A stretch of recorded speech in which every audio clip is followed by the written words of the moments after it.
E aí galera, tudo bem? Sejam bem-vindos aqui a mais um vídeo desta série Thiago Desocupado, mais um vídeo aqui que eu não tinha nada o que fazer e resolvi dar uma brincada com código e vou muito agora naquele espírito do Don't Trust Verify, né? Não confie e verifique. Então eu vou verificar aqui se o Satoshi realmente minerou aquele primeiro bloco ou se ele enganou todo mundo, tá? Então essa é a beleza, deixa eu tirar esse negócio aqui, essa é a beleza do blockchain, né? Você não precisa confiar nos outros, você pode verificar você mesmo. E como eu sou um cara muito desconfiado, eu resolvi verificar se o Satoshi realmente ele minerou aquele primeiro bloco. Vou verificar se aqueles dados que estão lá fazem sentido. Para isso, o que eu resolvi fazer? Eu peguei e criei um programinha em Python para verificar os dados do cabeçalho do primeiro bloco, do bloco Gênesis da cadeia, para verificar se, quando eu faço o hash de todos esses dados, se ele está abaixo do nível de dificuldade, para ver se aquele hash que está dito lá em todos os Block Explorer, se ele é verdadeiro. Tá? Então tem como você fazer isso. Simplesmente você precisa combinar todos os dados que estavam no cabeçalho e verificar se ele produz um hash abaixo da dificuldade. Então eu vou trazer aquele blockchain de brinquedo do Excel para mostrar para você que aquilo dali, apesar dele ser uma forma lúdica de explicar, os dados que eu coloquei ali são dados verdadeiros. É exatamente nesta ordem que estão os dados dentro do cabeçalho. Tá? E o que a gente precisa fazer? Fazer um hash destes dados aqui, com os valores que o Satoshi utilizou, obviamente, para descobrir se o hash produzido vai ser exatamente um hash que estava abaixo do nível de dificuldade, e assim a gente comprova que o Satoshi realmente minerou o primeiro bloco. Então o que a gente vai fazer? Eu vou criar em Python um programinha simples. Por que eu vou fazer em Python? Por que não em Python? Tá? Porque eu gosto de Python e eu queria também treinar um pouco de Python, e já existe um projeto que minera bloco Gênesis, e eu peguei um trecho do código lá para poder agilizar. Né? A beleza do software livre é isso, você consegue abrir o código de outros e reaproveitar algumas coisas. Então eu retirei dentro daquele código somente as partes que eram importantes para fazer esse cálculo, e eu vou mostrar aqui. Ficou um programa bem pequeno, acho que menos de 20 linhas, a gente consegue fazer um programinha que verifica blocos, não só o bloco Gênesis, mas qualquer bloco que você queira verificar no blockchain do Bitcoin. E do Litecoin também funciona. Então vamos lá, eu vou abrir aqui o programinha e é simplesmente isso aqui. Para ser mais exato, foram 22 linhas que foram utilizadas, daria para fazer ele um pouco menor, mas são só essas 22 linhas que você precisa. E eu vou explicar para você, em vez de programar ele, eu vou explicar para você qual foi o processo. Se você tiver curiosidade para saber qual é o código que eu utilizei como base, deixa eu abrir aqui no Altcoin Generator, deixa eu ver se eu tenho ele aqui, não tenho. Mas enfim, eu vou deixar o link aí embaixo depois, é um projeto chamado Genesis H0. Aí você entra lá e dá uma olhada para ver como é que faz. Mas eu tirei esse código basicamente de lá e tive que fazer algumas modificações para funcionar aqui no nosso exemplo. Tá, o que eu fiz aqui? Eu criei uma função que simplesmente checa para ver se o bloco para ele gerar um hash para você de um determinado bloco, e você passa para ele todos os argumentos. Vai passar a versão, que é aquele nosso primeiro lá, né? Você passa o hash do bloco anterior, você passa o hash do Merkle Root, que não é nada mais do que o hash das transações que estão dentro desse bloco. O Merkle Root, ele, na verdade, ele é a raiz de uma árvore Merkle que a gente não estudou aqui, mas uma hora ou outra a gente vai abordar. Time é o timestamp, que é aquele número de segundos que se passaram desde 1970, 1º de janeiro de 1970. Bits não é nada mais nada menos que a dificuldade, que é o nome que se dá dentro aí do protocolo. Bits, existe um jeito de você calcular esse número aqui, e é ele que vai dizer se a quantidade de zeros que você tem que ter no começo do hash. E o nonce, que é aquele número aleatório que você vai testando um por um até encontrar um que gere o hash abaixo da dificuldade. Então, o que eu fiz dentro dessa função? Eu simplesmente crio aqui dentro uma estrutura que é exatamente igual a essa estrutura aqui. Então, versão, hash do bloco anterior, hash das transações, a data, que é o time aqui, né? A dificuldade e o nonce. Então, a dificuldade é o bits e o nonce é o último dado do nosso bloco, do nosso cabeçalho do bloco. E o que são esses números que estão depois aqui? Estes números, eles são a quantidade de bytes que tem que ter nestes campos. Então, por exemplo, a versão, ela tem sempre 4 bytes, o hash do bloco anterior são sempre 32 bytes, o hash das transações é 32 bytes, a hora, o timestamp, a dificuldade e o nonce são todos eles 4 bytes também. Somando tudo isso, a gente tem um cabeçalho de 80 bytes. Então, todo bloco tem um cabeçalho de 80 bytes.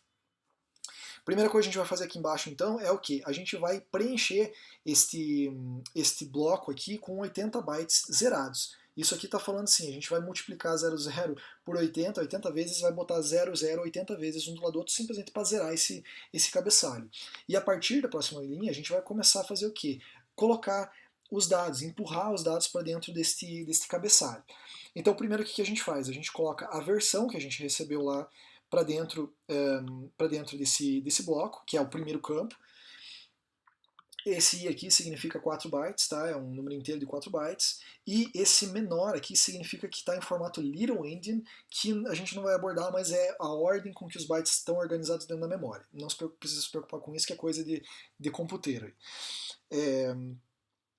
Aí depois o que a gente vai fazer? Vai juntar, depois da versão, o hash do bloco anterior, aí depois vai juntar o hash das transações, aí depois a gente vai juntar o horário, o timestamp, aí depois a gente vai juntar a dificuldade e depois vai juntar o nonce. E depois de tudo isso a gente vai simplesmente construir o nosso bloco aqui nessa última linha e colocar o resultado dentro de datablock. Se você estivesse perguntando aí o que é esse troço estranho que tem depois aqui, isso aqui é um truque que a gente faz em Python para poder transformar aquilo que é Big Endian em Little Endian, que é, de novo, aquele negócio de computeiro lá, que é a ordem como os bytes estão na memória. Então, ele é num jeito invertido que a gente tem que colocar, e se não fizer desse jeito, não funciona o cálculo, tá? O hash não vai bater depois. Então tem que ser desse jeito aqui. Beleza, agora aqui a gente tem uma função que ela faz o quê? Ela retorna pra gente o hash do hash de um determinado bloco, e é exatamente este hash do hash que a gente verifica para ver se está abaixo da dificuldade. Se estiver abaixo da dificuldade, ou seja, tiver uma certa quantidade de zeros aí no começo, e respeitar este cálculo aqui dos bits, significa que este bloco está minerado, e é isso que a gente vai fazer agora para ver se o Satoshi, quando ele minerou esse bloco, se os dados que ele colocou lá realmente eram verdadeiros, se os dados que ele colocou dentro desse bloco Gênesis, eles respeitavam as regras da rede e respeitavam o nível de dificuldade. Então, o que a gente faz aqui? Simplesmente eu vou chamar essa função, checkblock, e eu vou ter que passar para ele os valores lá do bloco Gênesis. Então vamos fazer isso. A gente vai dar um print aqui, e eu vou chamar a função checkblock, ou seja, ele vai retornar para mim na tela, ele vai imprimir para mim na tela o resultado da função checkblock. A primeira coisa que tem que fazer é a versão. Então vamos buscar esses dados lá no bloco Gênesis do Bitcoin e buscar quais são os dados originais. Tá? Se você entrar aqui no blockchain.info e digitar 0 aqui e dar um Enter, ele vai abrir para você o bloco Gênesis, tá? É o primeiro bloco, o bloco número 0. E é a partir daqui que a gente pega os valores.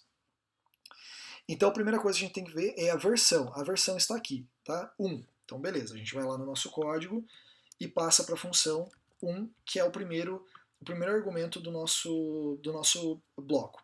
Depois a gente vai passar o quê? O hash do bloco anterior, que não é nada mais, nada menos do que 0000, porque é o primeiro bloco da cadeia, então não tem nada neste hash anterior, não existe bloco anterior, se eu conseguir copiar ele aqui, né?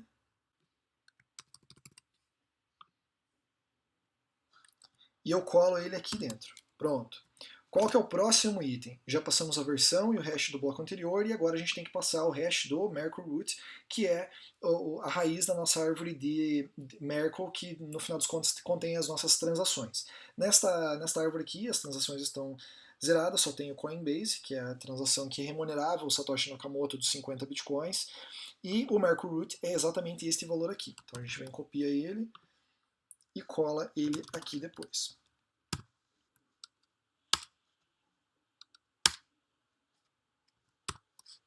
Pronto, qual que é o próximo valor? Time. O time ele tem que estar em formato timestamp, ou seja, número de segundos que se passaram desde janeiro de 1970, 1º de janeiro de 1970, até este momento aqui, que é o momento de criação do bloco Gênesis. O momento de criação, então, foi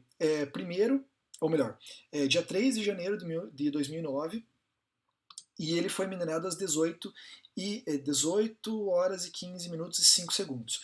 Como que a gente faz para descobrir o número de segundos que se passaram desde 1º de janeiro de 1970 até este horário aqui? A gente pode usar aí um truque. Tá? Existe um site, você digita aqui timestamp, por exemplo, timestamp, e ele vai ter em alguns lugares aqui algumas calculadoras de timestamp. Você pode entrar nesse primeiro aqui, Unix Timestamp. Aí você digita aqui o dia e a hora, tudo certinho, e ele vai dizer para você aqui embaixo qual que é o número de segundos. Então vamos lá, qual que era a data? 2009,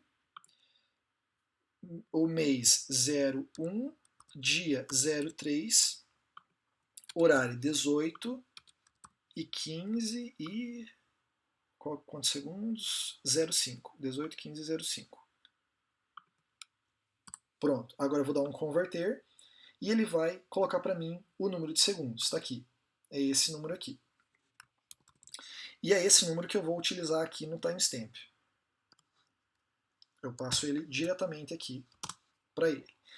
Próximo, bits, que é a tal da dificuldade. Vamos entrar lá no bloco Gênesis e ver qual que era a dificuldade que foi utilizada. A dificuldade está bits, aqui. Tá? Pronto. Aí a gente vai vir aqui e colar a dificuldade. Existe um jeito de você calcular essa dificuldade aqui, uma hora ou outra a gente aborda, tá? Eu teria que converter isso aqui para hexadecimal e fazer uma potenciação, mas isso é papo para outra hora.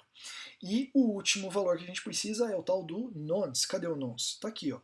Esse aqui foi o número de tentativas que o Satoshi teve que fazer até encontrar o resultado, o hash que gerava aí o hash Gênesis, né? O que a gente faz agora? A gente executa isso aqui. E qual que é o resultado disso aqui?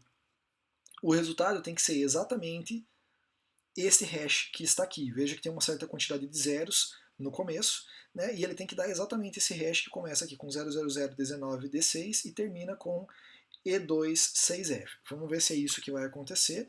Se ele fez tudo certinho, tá lá. Esse aqui é o hash do bloco Gênesis e a gente acabou de comprovar que o Satoshi realmente minerou o bloco Gênesis. Olha que beleza, tá? Então, don't trust, verify. Você consegue fazer tudo na mão aí, claro que dá um certo trabalho, mas é legal que você pode fazer todo esse processo manualmente e pode ser em qualquer linguagem.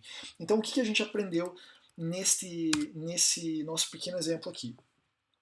Você consegue verificar todas as transações da rede manualmente, mesmo que os blocos tenham sido gerados por outras pessoas, você facilmente consegue verificar que essa pessoa realmente minerou o bloco, que esse bloco está dentro da dificuldade da rede, abaixo da dificuldade da rede, etc.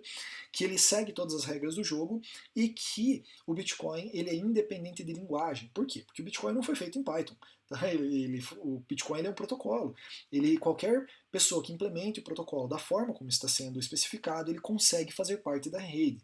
Então, aqui a gente fez em Python, mas poderia ter sido feito em qualquer outra linguagem, desde que você respeitasse aí todas as regras do jogo, colocando aí os bytes em Little Endian, colocando o bloco nessa mesma ordem, sendo que ele é 80 bytes, gerando o hash. Isso pode ser feito em qualquer linguagem. Tá? Se você quiser testar esse código aí na sua casa, se você já é programador e quer testar, você vai precisar só instalar a biblioteca Python-construct. E você pode fazer isso através de um sudo apt-get install Python construct. Tá? É só você fazer isso aqui que ele vai instalar para você a biblioteca, que é para você poder ter esse formato de estrutura aqui que você consegue colocar os bytes em sequência e tal. Tá? Então é basicamente isso aí, um vídeo rapidinho só para mostrar algo que eu fiz aqui brincando, só de curiosidade mesmo. Eu espero que você tenha gostado. Este processo ele ajuda você, na verdade, a entender como é que funciona internamente o Bitcoin. Você pode estar pensando, para que eu vou fazer isso manualmente se o software já faz isso para mim? Sim, mas uma vez que você aprenda como é que funciona o processo interno, você tem mais confiança de que esse negócio ele é, de certa forma, inviolável. Tá bom? Eu acho que é isso aí só. Se você gostou, dá um joinha aí, ajuda o canal. Obrigado de novo por estar se inscrevendo. Passamos dos 2.000 inscritos. Se inscreve no canal se você não é inscrito e gosta desse tipo de conteúdo mais técnico. Se você não conhece meus cursos, eu convido você a conhecer embaixo, em que eu abordo mais linha de comando, shell scripting e outras coisas. E é isso aí. Um abraço para vocês e até o próximo vídeo.